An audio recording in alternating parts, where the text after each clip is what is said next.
For joining me. Name is Philippe Langlois. This is going to be kind of a lighthearted, but hopefully informational kind of presentation, looking at threat modeling. So we've got a relatively small crew. I'll make sure that there's enough time for questions. But yeah, let's get started. So overall, obviously, you got to start with the stereotypical outline. Why are you guys here? Really kind of want to touch up in terms of why model, a handful of different models, and then how can we use these to help inform our defensive measures. So the hope is we can understand our defensive measures as driven by offense. So in the group I work at CIS, one of the main principles is the idea of offense informs defense. So what we're doing is really intend to mitigate what bad people are doing, or trying to do. So that's really kind of the hope and the foundation. And this is why we must apply Sun Tzu in everything we do in life, including business, war, love, and cybersecurity. Know thyself, know thy enemy, 1,000 battles, 1,000 victories. I love it. It's very positive. But the idea is really still true today. The better we can understand ourselves and the better we understand our opponents, the better chance we have of succeeding. So when we as defenders are tasked with protecting our environment and making sure that what we're doing is the right thing, there's a few things that actually kind of prevent us from knowing what that right thing is.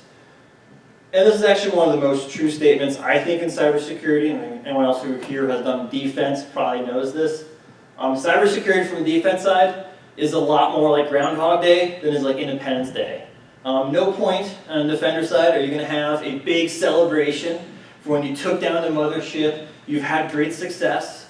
There isn't that, right? It's more like Groundhog Day. You're facing the same problems day in, day out. It's the same issues that you're aware of plaguing you. So there's a lot of kind of similarities in that. So I think that's the beauty of the offense is that you have a time window, you succeed or you fail, and you move on to the next cool thing.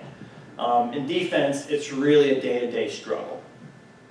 And there's also a lot of competing interests. We're talking about lack of resources. You have to convince management to give you money. You have regulations. A lot of people are telling you what you need to do, and they're going to ask you to prove what you're doing, that you're doing it. Then also, at some point, we also want to make sure we're doing the right thing. And there's a big difference between purely security and compliance. There's an overlap, but sometimes, just because it's compliant does not mean it's secure, as any organization that has to go through PCI will admit. And then lastly, how do you know what you need to do?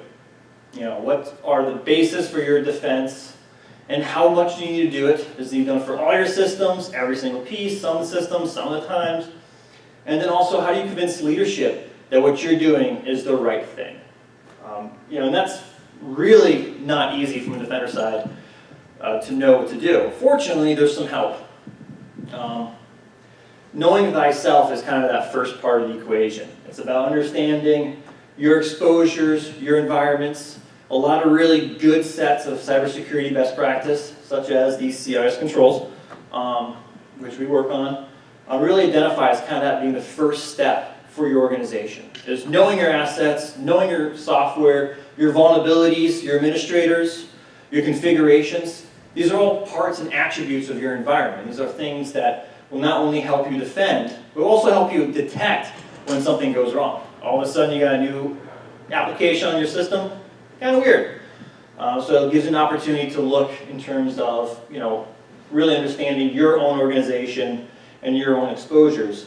And I love this comic, Defenders. I'm a big proponent. You gotta love the foundations, the core, the basic practices. But we often get sidetracked with the newest blingy box that promises to resolve all our issues if you just install it and you pay $100,000 a year.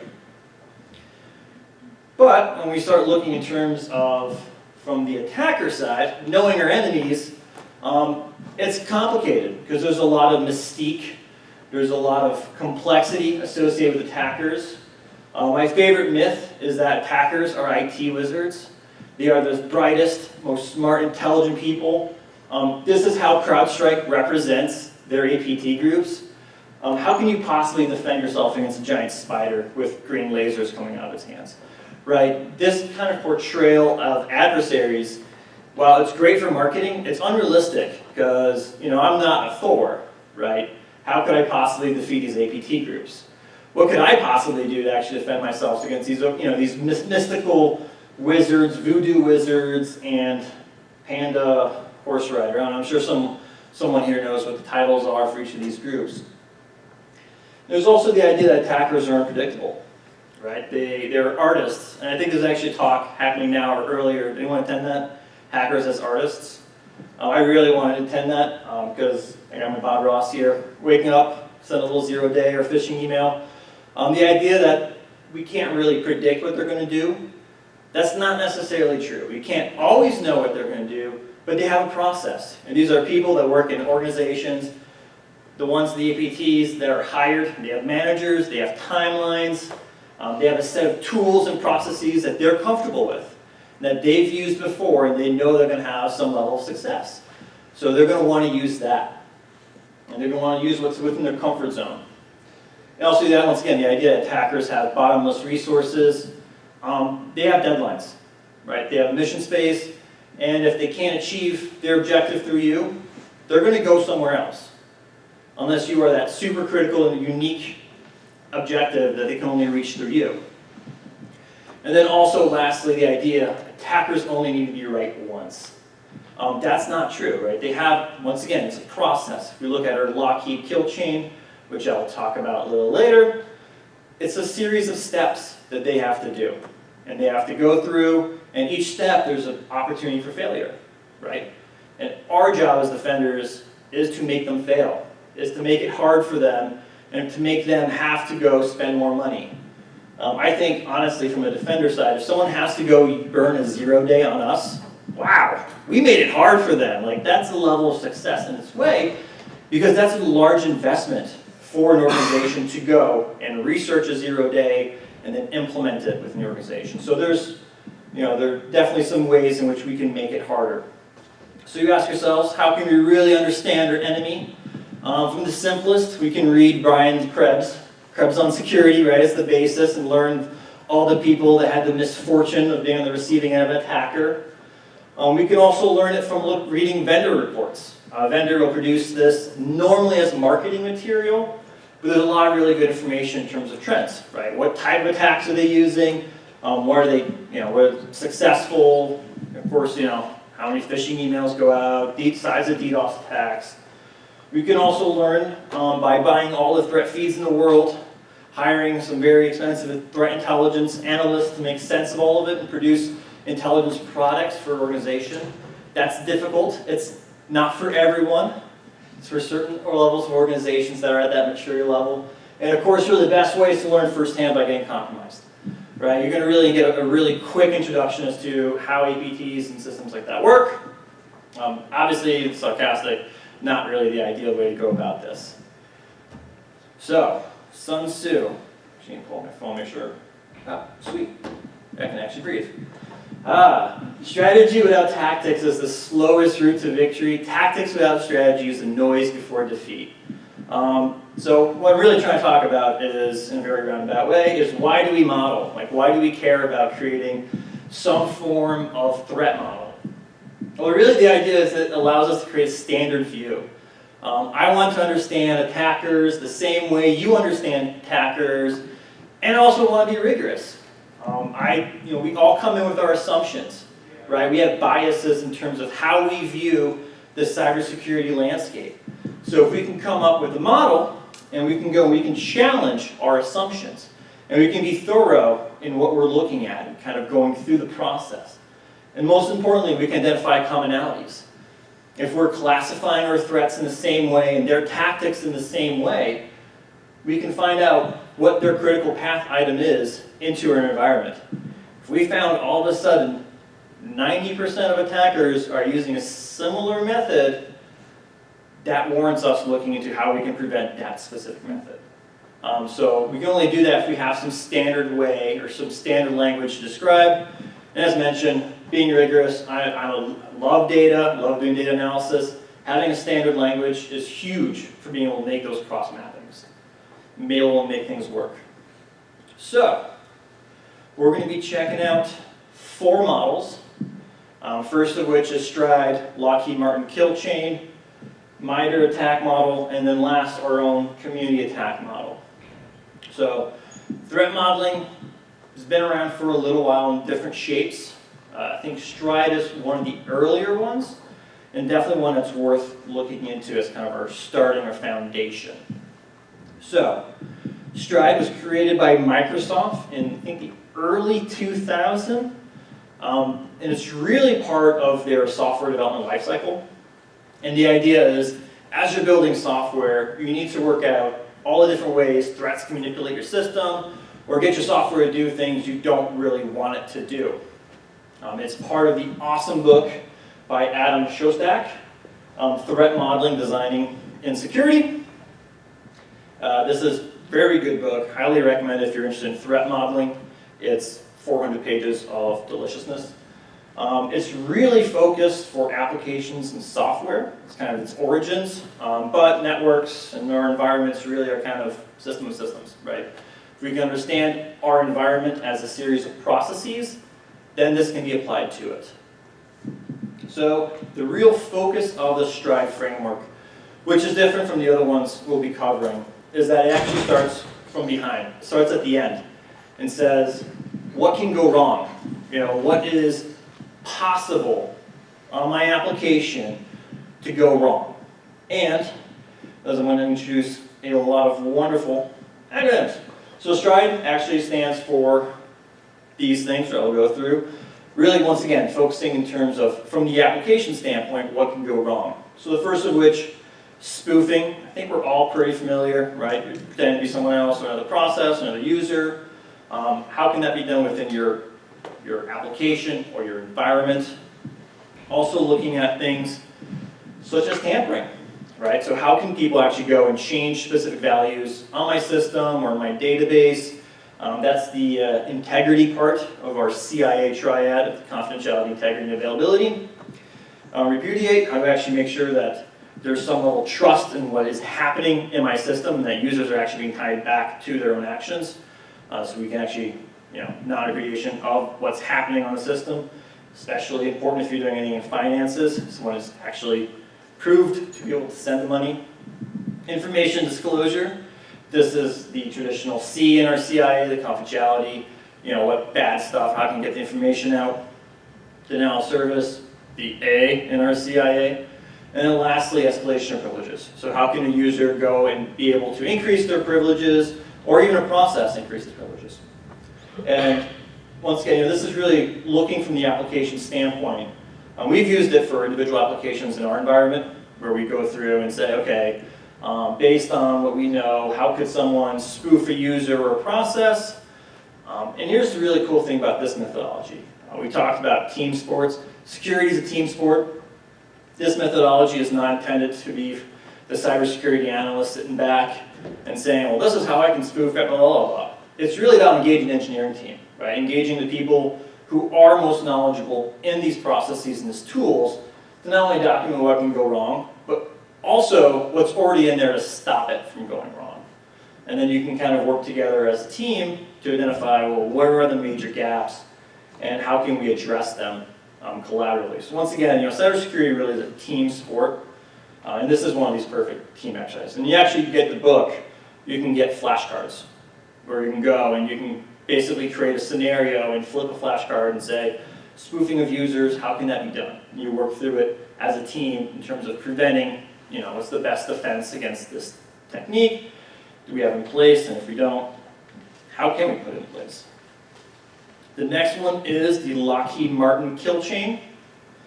This is perhaps one of the first papers that really looks at the attack as cyber attacks in form of a kill chain process. So this is right off one of their seminal works called the, rolls right off the tongue, Intelligence-Driven Computer Network Defense Informed by Analysis of Adversary Campaigns and Intrusion Kill Chains. So it's actually a really good paper, came out in around 2009. And it looks in terms of one of the models that one of the principal security architects at Lockheed Martin created to help understand from an adversary side and the defender side, what's the conjunction between the steps the adversary has to do. And the novel aspect of it was really understanding that an attack is a combination of different steps. It's not just one thing. It's each step, and if you interrupt a single one of those steps, it disrupts the whole chain. Right? That's why it's called a chain. A chain's strong on that strong as the weakest link. That's really the idea behind the kill chain. And then they broke it down into 6/7 different steps that an attacker has to do. So the first step is reconnaissance, right? An attacker has to go and they have to identify, where are they going to send that phishing email, which services can they exploit, which possible issues in the website or SQL injection vulnerabilities. So they'll spend some time conducting reconnaissance, and from there they'll have maybe an idea as to what kind of applications are running in the environment, who might have the keys to the kingdom. And they're going to weaponize. They're going to create some form of exploit, some form of tool that they're then going to deliver. And then from there, it's going to be an exploitation chain, either against the user or whatever specific vulnerability they're going to be looking to exploit. With installation of malware, and then there's a C2 component, in which the malware has to connect back for the malicious actor to control it, and then they achieve their mission. This is relatively high level, if we think about it. It doesn't look at specific techniques. It looks like kind of broad strokes. But the neat thing is you can start looking at your defense. So they're using kind of the traditional, I think it's 6 Ds, which is very kind of DoD style. Looking at what are the things security controls do, right? You can deny, detect, disrupt, deceive, and destroy. Interestingly enough, there's nothing in destroy, because that's really kind of an old school military thinking. You don't destroy much in cybersecurity unless we start calling in drone strikes. But the idea is you can look at your controls within this framework, and you can see where is there duplication in where I'm putting my defenses. Do I have sufficient coverage to be able to disrupt weaponization? You can't really disrupt weaponization, right? You can't really disrupt reconnaissance. That's happening all the time anyway. And weaponization, these are all things that happen outside your environment, but what are the things you can do to kind of help you defend yourselves? So this is actually used by a couple large organizations in the financial industry to really identify where do they need to put their investment. And then also when you're a big organization, you gobble up a lot of other organizations, you inherit a large amount of their IT. So all of a sudden you have, 5 things that are doing the same thing to detect exploitation. So is that necessarily the best investment for your organization? You make considerations and reinvest your money depending on a specific process in the kill chain that you find isn't being addressed sufficiently. Sweet. All right, MITRE ATT&CK framework. Is anyone familiar with MITRE ATT&CK? Of course, the people I've already preached about this. Okay, I will convert everyone into loving the MITRE ATT&CK framework. So this is a relatively new product by MITRE, and also perhaps the best acronym possible. It stands for Adversarial Tactics, Techniques, and Common Knowledge. And it's really intended to provide a descriptive way of looking at what adversaries are doing. And when I mean descriptive, I mean down to the keystroke that you need to do to implement it. So it's the core pieces of the MITRE ATT&CK model are found in the technique and tactic. So that's the blue and the yellow. So the tactic is a short-term tactical goal, which, if you were to look at our old kind of Lockheed Martin, is that step in the process, right? Is I want to escalate my privileges, or I want to maintain persistence. Right? These are short-term goals that help you achieve your long objective. The techniques are the means of which you can achieve that. So how can I escalate my privileges? How can I maintain my persistence? How can I exfiltrate data? And the neat thing is you start looking at the adversary groups. So they're using open source intelligence. So all those really fancy vendor reports by FireEye and the likes, like Symantec. They'll describe the techniques used by adversaries, they'll describe the tools, and what MITRE does is they're standardizing it according to their framework. So they're going to say, APT group 28 uses power split to, access tokens. Or uses power split or puppy or whatever to achieve a specific, technique. This allows us now to look across all the different APT groups. And we can start looking at the specific techniques that they're using. So the neat thing about this, I'm going to say neat thing because I really like this specific framework, is that it allows us to actually test our defenses. So as mentioned, each of those techniques and those software are documented, right? So you can actually go hands on keyboard and say, I'm going to try all the techniques found within escalation of privileges. Will my detection pick it up? Will my HIDs pick it up? Will it get caught? Will it get prevented? So you actually now have an objective way of measuring and testing your defenses based on a framework. It's not the best framework, but it's a good framework. And it's all based on techniques that are actually being used today. They've also released some other really cool things. Pre-attack, which is looking at, some would say, left of boom. The idea is all these activities that happen before they even send you malware. So all the reconnaissance that they have to do, all the weaponization. So there's actually a framework that describes all that activity that says, how do they conduct open source intelligence, right? How do they identify your lead network engineer, right? They'll use social media or something like that. They'll find that information, they'll exploit it to then target them. Attack for enterprise is really looking at this process overall for organizations. They even break it down by platform. So you can understand the techniques for a Windows operating system versus the techniques for a Linux system versus the techniques for Mac OS. And then lastly, there's the attack mobile profile, which looks specifically at how can you achieve the similar objectives except on a mobile platform, on an Android or an iOS. And that was actually written by one of our coworkers, Josh Franklin. So here it is. It's an eye chart, obviously, because there's a lot of data involved. But what's really important is first, there's a website you guys can go and get this information. There's also an API if you want to pull it. At the very top, we have our tactics, right? So this is the short-term goals. We have initial access. So how do I get my foothold in your environment?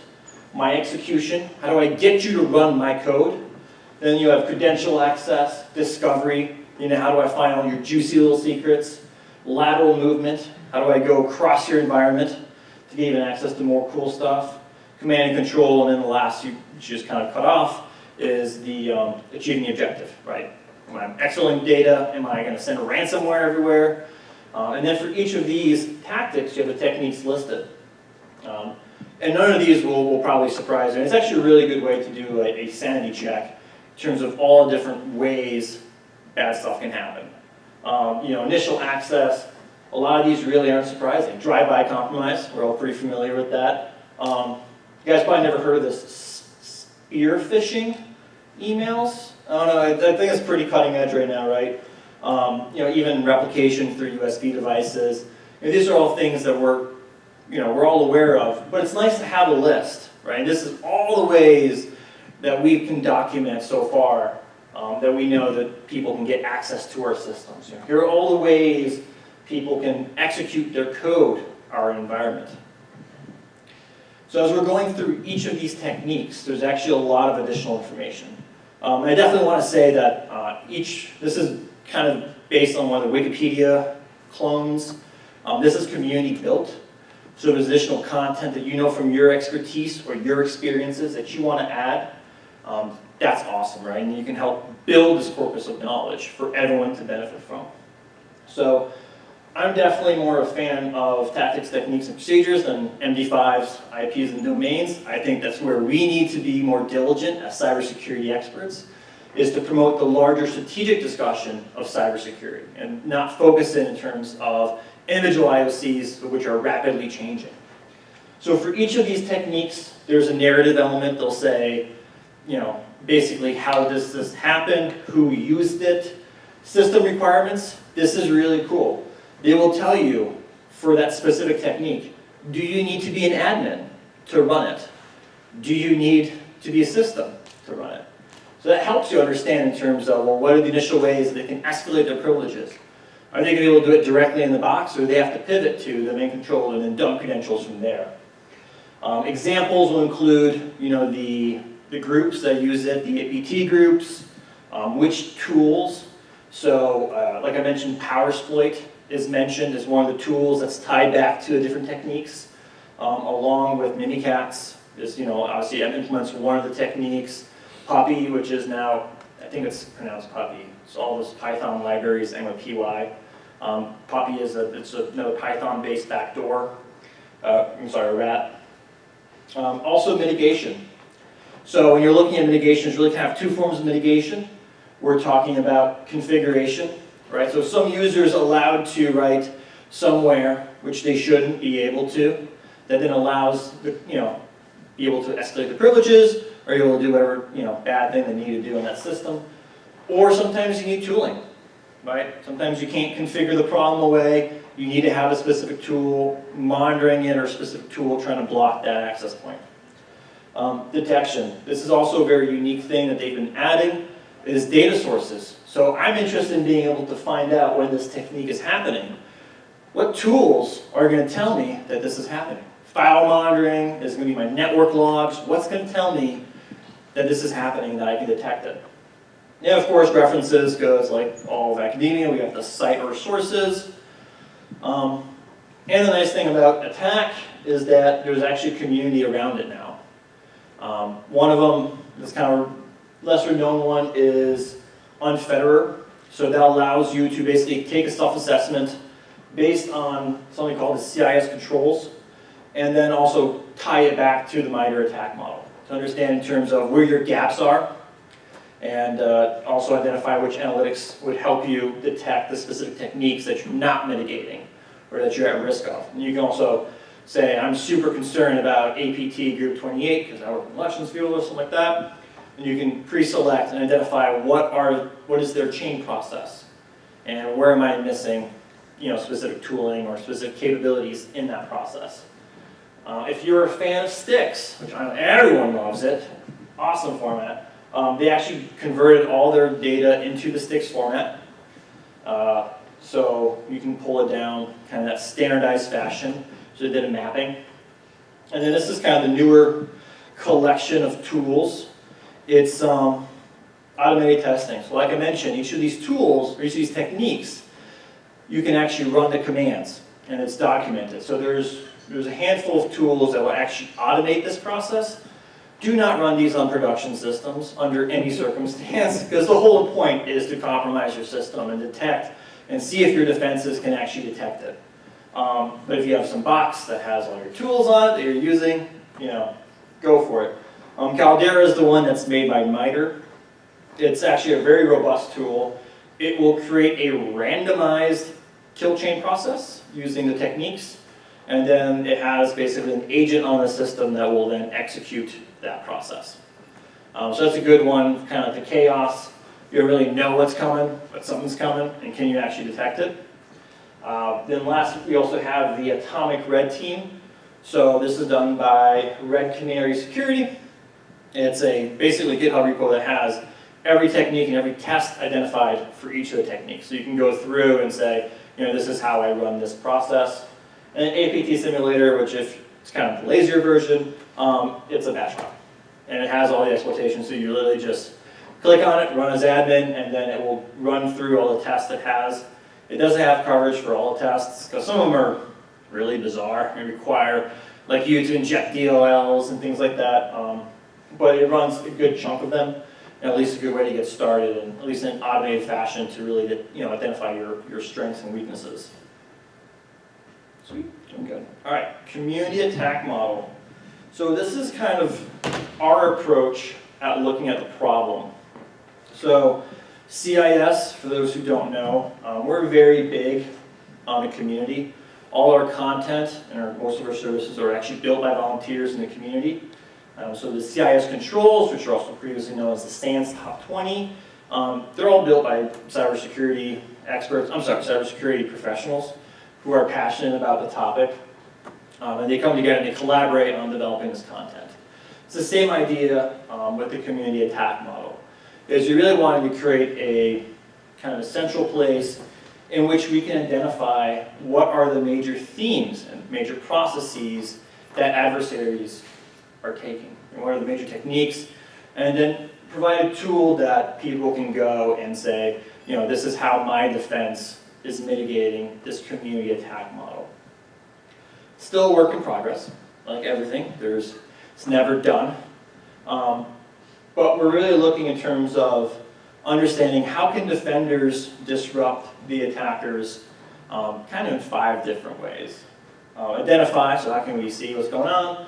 Detect, I want to know what's happening in my environment. Protect, respond, and recover.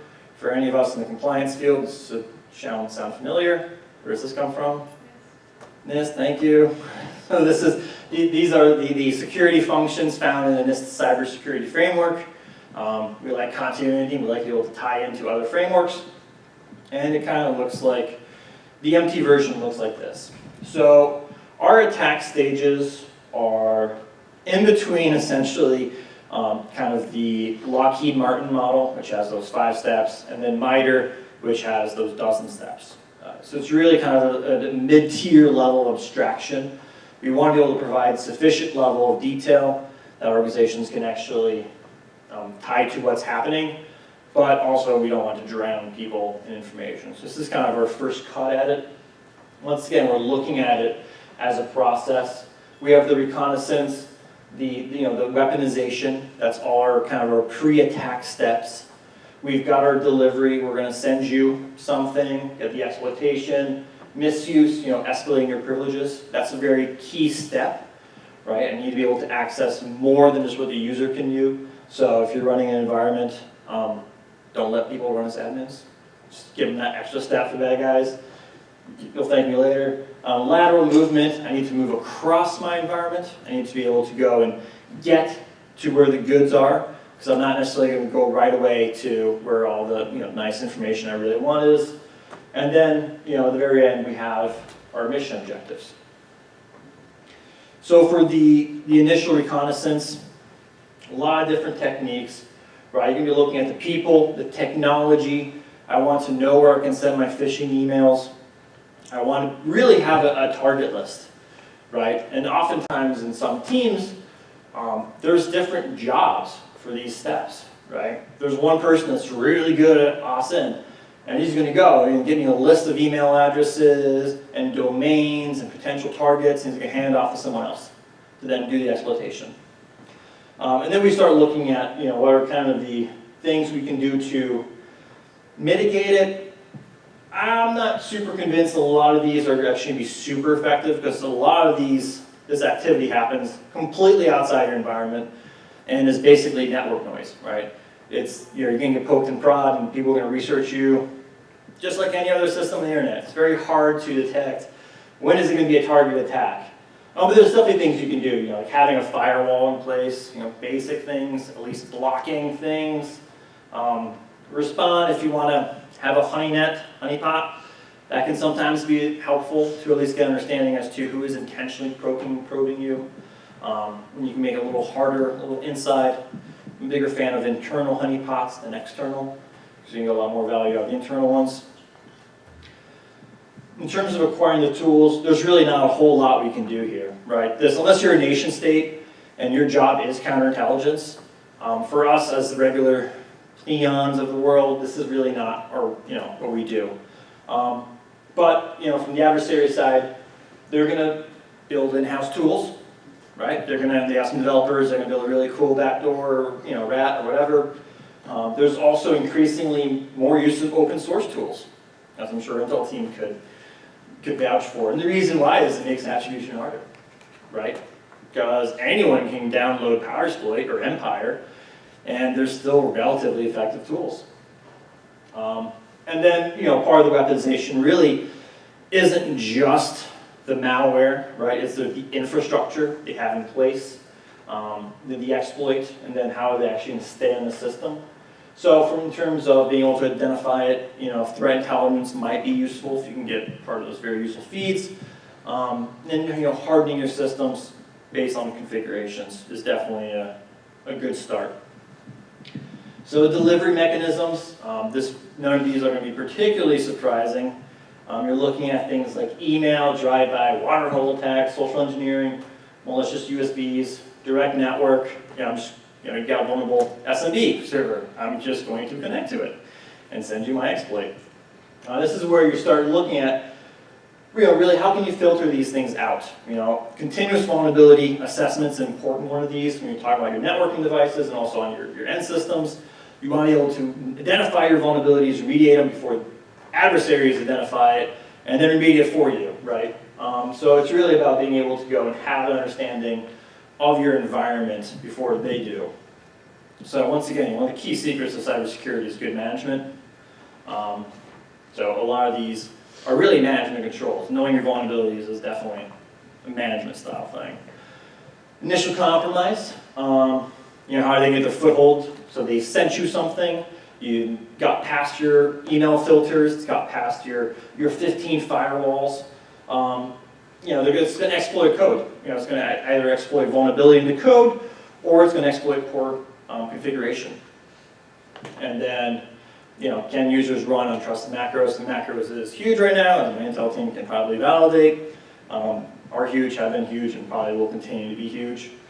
And then from here, in terms of our ability to protect, you're really looking at patching, hardening your systems using some standard configuration, like STIGs or CIS benchmarks. That's the only plug. Whitelisting, data execution protection. These are all the types of controls you can. And as you're going through the process, you can say, okay, I have patching, I have some hardening, I have HIPs, and I can do my containerization. I can understand and detect in that way.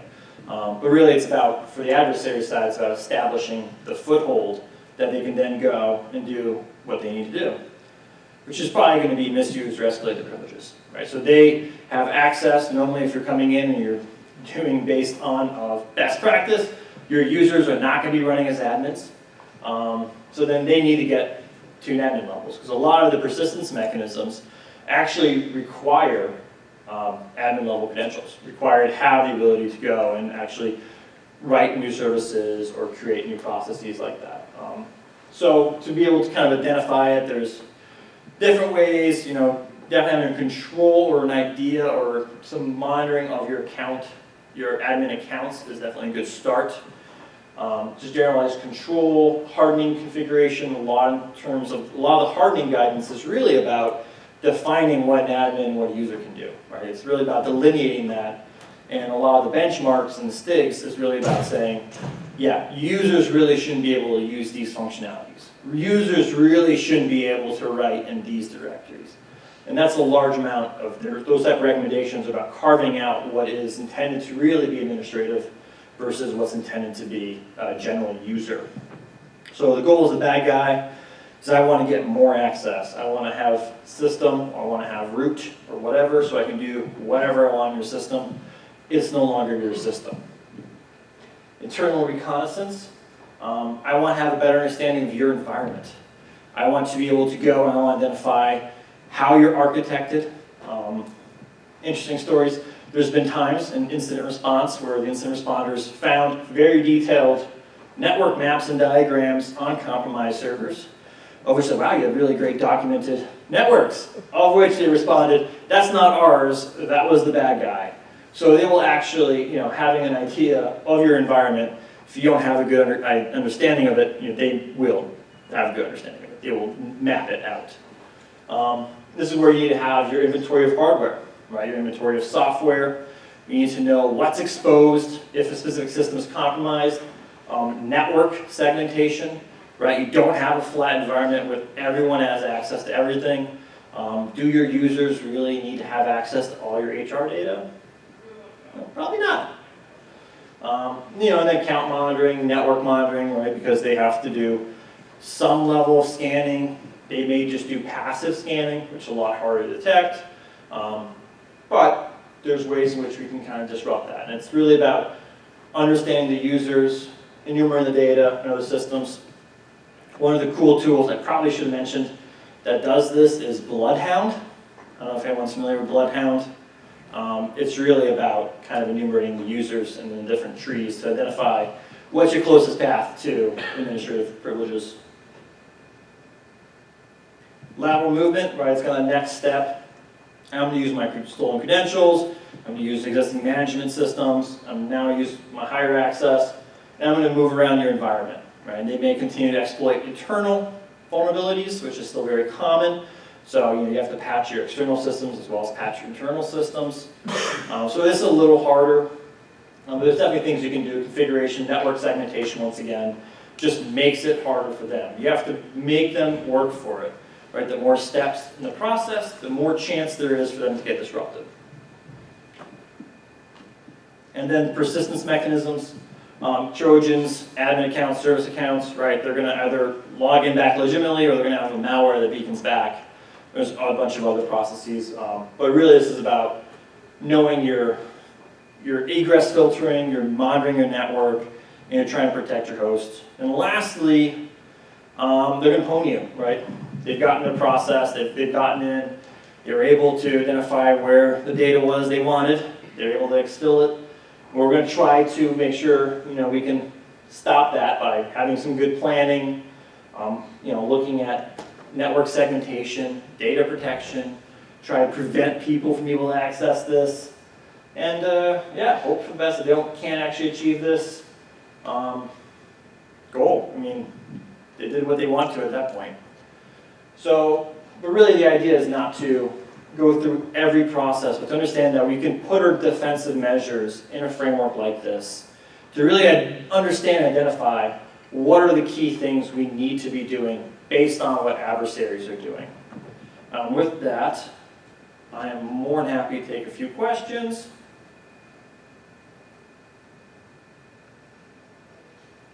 Sure, Chris. What's your favorite attack model? What's my favorite attack model is the MITRE ATT&CK model.